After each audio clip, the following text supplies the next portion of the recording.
What is going on, everybody? Oh my gosh, I'm so excited for this. Yeah, I'm sure you can understand why. Warhammer Online. I haven't resubscribed, so don't jump to any conclusions. What I have done is, though, I've activated the 14-day free trial. Now I'm going to show you how you can activate that for free, even without entering any credit card details or game time cards. I'm going to show you that at the end of this video.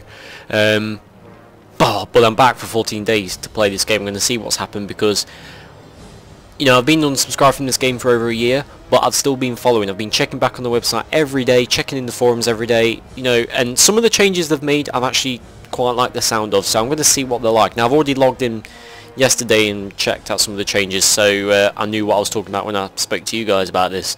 So I'm going to be looking at some of my favourite changes so far. So, logging onto my chopper here. And let's go. Now, I'll tell you what, I've missed this game so much. It is unbelievable. I have missed this game. Like, you know that saying, you don't know what you miss until it's gone. You don't appreciate something until it's gone. Now, I appreciated this game. You know, I loved it when I was playing it, but man, do I know how much I loved it now when I was unsubscribed. Oh, and coming back to it has just been. It's been a fantastic experience because even though there's even less people playing it than there was when I was playing it, it's not that. There's just something about this game that just is, you know, it's not the most polished game in the world, it's not the most popular game in the world, but there's just something about it which it just makes me feel happy inside when I play it. That sounds really nerdy, but I don't care. Yeah, it gives me a certain feeling when I play it, and I think, oh, you know, I just don't want to log out. I do not, and no matter how much I play it, like, this is the only game that I've played, like, this is the most game I've played, and I never get bored of it. I just never want to log out. It's fantastic. I love it so much, and we're going to be checking out some of the changes. Now, the most interesting change was the change to the RVR currency, so we're going to check this out now. Now I'm actually at the entrance to the Lost Vale, because Lost Vale was my favourite dungeon in this game. Had some of the best looking gear from it. It's such a fantastic dungeon. My computer's running a bit slow because I'm rendering a video at the same time while recording and stuff, so it may be a bit slow. But yeah, the Lost Vale was my favourite dungeon when I played this game. I loved it. The gear from it was amazing. The music from it was amazing. The whole dungeon just was brilliant. It was really buggy, but it was really brilliant at the same time. Yeah, I really enjoyed it. So we're going to be checking out, what's this? Oh, the Kill Collectors. Yeah. The most pointless quests in the whole of Warhammer Online. So we're going to be checking out some of the changes. So we need to go to the Inevitable City. Where's the Flight Master? Is there not a Flight Master here? Oh no, I need to go to the war camp, don't I? Okay, so there's currently a live event on as well, which is an interesting event, I must admit. It was one I was waiting for a live event like this one to come back to the game, because it's one that they've never done before. It's not like a typical sort of, you know, one that they've had last year or whatever. This is actually something new. They haven't designed a new zone for it, but they're actually using, oh my god, Warhammer Online, I love you so much. They're not you know, they're reusing old content, which is good because the place that they're using is one of my favourite places in this game. So it's fantastic, and I'm going to be checking it out in another video. Over the course of the 14 days, I will be recording footage of me doing some scenarios and things like that, doing a montage, maybe uploading all the scenarios that I play. Yeah, I'm really looking forward to it. This weekend especially, I'm going to be playing it. Yeah, I'm just going to be playing it all weekend. And you know, the real I haven't logged on yet in prime time, so the real test is going to be what the population's like in prime time. Obviously, it's not going to be brilliant, but we'll see. We're never going to get the sized warbands that we used to do, but it's still going to be pretty interesting. Now, the Flight Master's here apparently, but I cannot.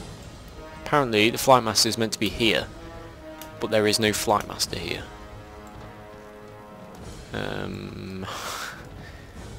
Flightmaster, you're meant to be here apparently, but you're not. What the derp? Oh wait, no, it's appearing in. Come on. Can I click on you yet?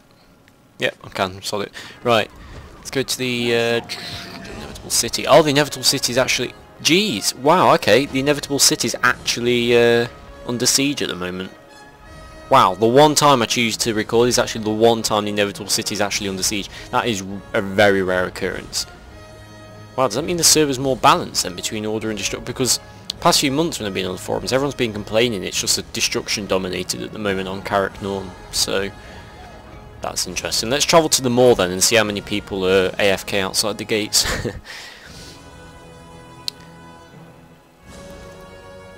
Now, I'm currently renown rank 84. I'm about 15% into 84. That I'll be... Well, no, it's pretty much guaranteed that I won't be able to get to 90 before the trial ends. But, you know, there's been some speculation over the past few weeks about this game going free to play. Now, the reason this has come up more often than usual is because the developers have disappeared off the face of the earth. Since before Christmas, there's only been 2 updates on the website, and they've just been server maintenances, and they're not even posted by a developer. They're just posted by the dudes whose job it is to post those updates. So he's not even a developer, he's just a web updater. Now, we recently found out that the developers, I think Kevin Freeman and I can't remember the other dude's name. Basically the two only developers left on this game. They're down in the Games Workshop HQ in Nottingham, I believe. Now, the reason people have been on about this was why have they gone down to the Games Workshop HQ? Because when you think about it, there's not really anything big going on at Games Workshop. There's not like a new edition of Warhammer Fantasy being released, so it wouldn't be that. The only reason people are starting to think is, are they discussing things with Games Workshop about the license to make this free to play? Which is very, very interesting, because that would be the only reason so far that people can think of which would make going down there a worthwhile trip. So it's going to be interesting over the next few weeks. He gets back, I think, next week, so it's going to be interesting to see what actually comes out of this trip. Because if Warhammer goes free to play, oh my god. Because the thing is, if this goes free to play and the population increases, I would actually resubscribe and become a paid player. If they do a similar, say for example, I don't know, they did a system like Star Wars The Old Republic. You still have paid players and you have free players. Star Wars The Old Republic, if that free to play system was in this and the population increased, then I would actually become a paid subscriber, because to me this, yeah, I'd play this game so much. This would be the only MMO I'd play. I wouldn't play any other MMOs. I'd maybe resubscribe to WoW every now and then, but so that's going to be really interesting to see what happens. So let's see. Now there's quite a few people here actually at the moment. This is interesting. There is quite a few people here at the moment. How many have we got? Oh my god, there's someone from Dark Omen. That was the first guild I was in, if anyone doesn't know. That was the first guild I was in, Dark Omen. There's someone still from Dark Omen online. Nice to see the guild still going. I don't know how many... When I left there was about 6 active members including me, so I don't know what it's like now, you know. I don't even know who the leader would be now. I wonder if we can find out. They're on the list. Dark Omen, let's have a look. It's bringing back memories. Can't see them on there. Let's search for them. Oh, no, can't. Okay. Well, this should be all of them, and I can't see Dark Omen on this list. Oh, wait. No, that was it. Can't see them. Well, anyway. I'll probably message someone from Dark Omen later. Right, let's see. There's quite a few people here at the Flightmaster alone, so let's see how many people are actually in the inevitable city. See if we can actually get an instance going. Because that was the other thing they did. Didn't they increase the size of the instances or something to more people? I think, didn't it? That was in 1.4.5, I think. So I can't remember now. Because then there was all the hoo-ha about the UI not working. What's this weird effect that everyone's got on their armour? Blessings of Stone.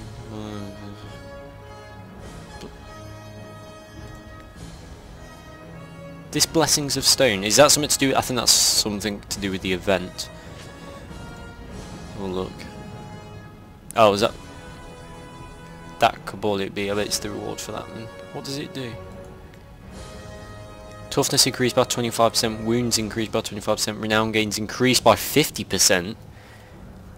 Wow. That is nice, that is nice. How do you get, is it?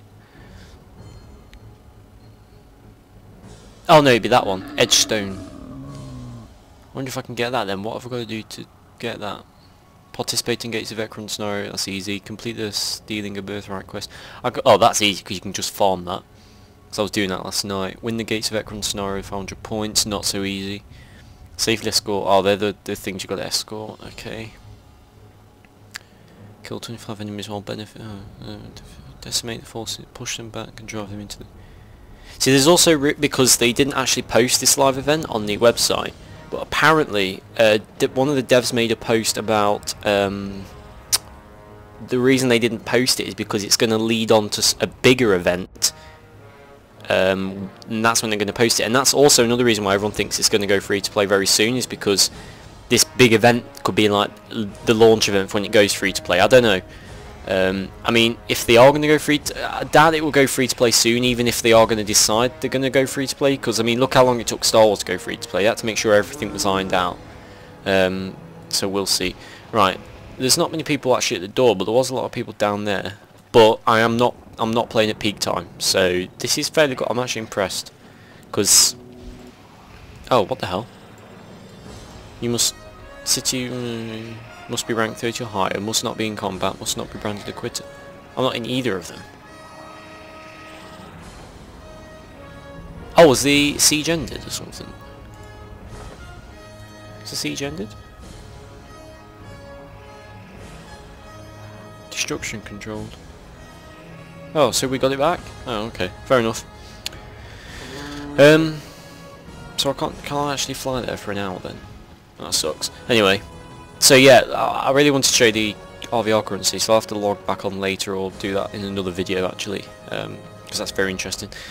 Basically, they have unified the all RVR currency. So, for those of you who don't know, oh, there's loads of players over here. Actually quite a few people on for non-peak time. This is pretty impressive. Still some old guilds on here. There's Templars, Noir, the Fat Squigs, the Quick Gits. Alright, I remember all these dudes. This is the gear I've got, by the way. Titan's Imposing Crest. That's a really nice helm. 3% crit chance. Stacked weapon skill on that. I've got 5-piece bonus for Sovereign Armor. I haven't gone for the 6-piece only because I wanted because I get 3% crit on that. That also gives me 20 melee power, but then I've also got the 2-piece bonus for the Land of the Dead one, the cloak and the gem. So that gives me plus 90. So plus 90 plus that's 110. The 6-piece bonus gives me 130, but that's only a 10% chance. So when I worked out the math a while back, it was actually better for me to just do the setup that I've got now. So. Sovereign chest, sovereign hand, sovereign belt, sovereign boots. I've got the renown rank 81 axe and the renown rank 75. The reason I haven't bought another one of these, because I can afford it now, whereas before the patch I couldn't.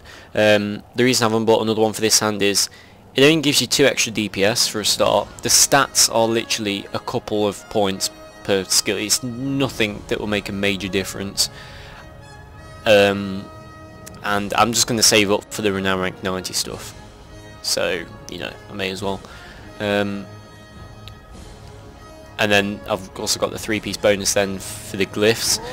I really want the 4-piece, because if I can get the 5-piece would be brilliant. But every time I farmed Tomb of the Vulture Lord, I could never get the last gem, and I could never ever get the cloak to drop it. Oh god, that was such a nightmare. Although the one time my guild did do Tomb of the Vulture Lord when I wasn't on, guess what dropped? The other glyph I needed and the cloak. It's just typical. I swear it's like right, these are the classes playing in the dungeon, let's not drop anything for those classes. I swear that's all it does. But that's what I'm rocking anyway. So I've plus 108 melee power, that's nice.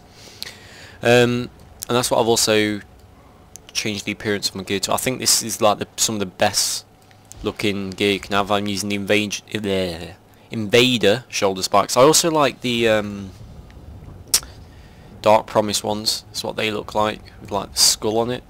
I love those, but I mean the Invader ones, because they're all like the black and the red, it just goes really well together. That's the colour scheme I've gone for, is black and red. Sovereign helm, using the cloak. The Sovereign cloak just looks awesome. And I love these weapons. The reason I've transmogged to these weapons is, I remember when I first dinged level 40, and this is when I first joined Dark Omen.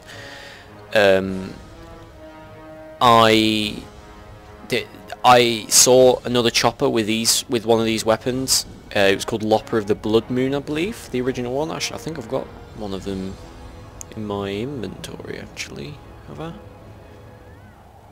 Is that it? Or I think that's... Yeah, that's one of them, but that wasn't the one I was after though, because that one dropped from keeps when you took a keep and you got a gold bag. But yeah, there was one called Lopper of the Blood Moon, and you got it from... God, what was the dungeon called? It's the... You can do it before level 40, I think. It's like the Bloodletter one, not the one in the city. Bad Moon... Is it Bad Moon Stairs? I think it's called Bad Moon Stair. I'm sure it's something like that.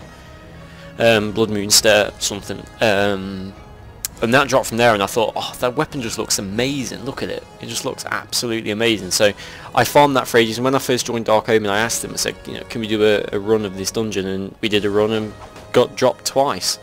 And so I transmogged to these just because it brings back good memories of when I first dinged 40, and that's what I spent the night. Because that same night I also got the Sentinel shoulder spikes, and I also got the Sentinel helmet as well when we did B and BB. So that brings back good memories. I've also got the two-hander as well. When I go glass cannon, I use that as well. Have I transmogged that, or am I using the original? No, I'm using the original skin. But I don't know what's better to use at the moment, because let's say it's been a while that I've played, and I haven't really played any proper PvP yet, so I don't know what spec's good. As far as I'm aware, the specs really haven't changed at all, because there hasn't been any class balance, so it's probably going to be the same. But I just like wearing these because they just look awesome. Two of them together look amazing. See, this is why... And this video has been going on for ages. I'm going to bring it to an end in a sec, but this is why I always loved Warhammer. One of my favourite things is each class is easily identified on the fields. Like when you look at World of Warcraft or Guild Wars 2, Rift, Star Wars not so much, but Star Wars is more like Warhammer in that you can easily identify what class you're up against just by looking at them, their armour, because every single class looks individual. Even though you've got, like, say, the Slayer and the Chopper, which are mirror classes, they all look completely different. Now I know you could say, oh, one's an orc and one's a dwarf, but let's say you saw two dwarfs on the field, you'd automatically be able to tell the difference between an Ironbreaker and a Slayer just by looking at what armour they're wearing. And that's what I really like in Warhammer. So you don't have to, you know, like in WoW, you can see a player in WoW or something, or Rift or whatever, but then you'd be like, oh, Guild Wars 2 is the worst for this. You'd see a player and you're like, what the hell, what class are they without? You can't tell just by looking at them. You have to actually hover over them and see, and then it doesn't even tell you, you've got a stupid little symbol. But in this, easily look, name, class, rank, and you don't even need to look at that, you can just see just by looking at their armour. So that's one thing I really love. But yeah, I think this armour looks amazing. Just look at that. That looks absolutely amazing. I love that armour so much. So I can't wait to get Doomflayer. That'd be really nice. I think I've already got like most of the kit dropped from the city sieges, so I don't really need to buy any of the armour. I think I just need to buy the weapons. So I'm going to bring this video to an end. It's been going on for quite a while, but this is just to say, you know, I'm back in Warhammer for 14 days, trying it out again. And I tell you right now, after playing yesterday and today, I'm so tempted to resubscribe to Warhammer. My brain's saying no because I know that it's just not worth £10 a month, only because of the population, but my heart's saying yes, I want to play this because I'd play the shit out of this game. Because it's not, I don't just like PvP, I love everything about this game, everything, and there's so much more to explore yet that I haven't really discovered. So it's tempting, you know, just 1 month maybe. We'll see what happens. But I want to thank everyone for watching. I will be doing a few more videos, like I say, over the next 2 weeks. Going to do a video explaining the Unified RVR currency. Going to do a video explaining the live event, talking about that a bit, and yeah, just maybe some general scenarios. I'm going to upload live scenarios maybe in PvP or whatever. Yeah, it's going to be fun. I'm looking forward to it. Next 2 weeks going to be really fun. So thank you ever so much for watching, and if you really did enjoy this video, then a like would be greatly appreciated. You can check out all my other Warhammer Online videos. In the description there'll be a little image. Click that and it'll take you to the show, and there'll be tons of all the Warhammer Online videos. So go check them out if you like Warhammer Online. Thank you very much for watching, and I'll see you all in the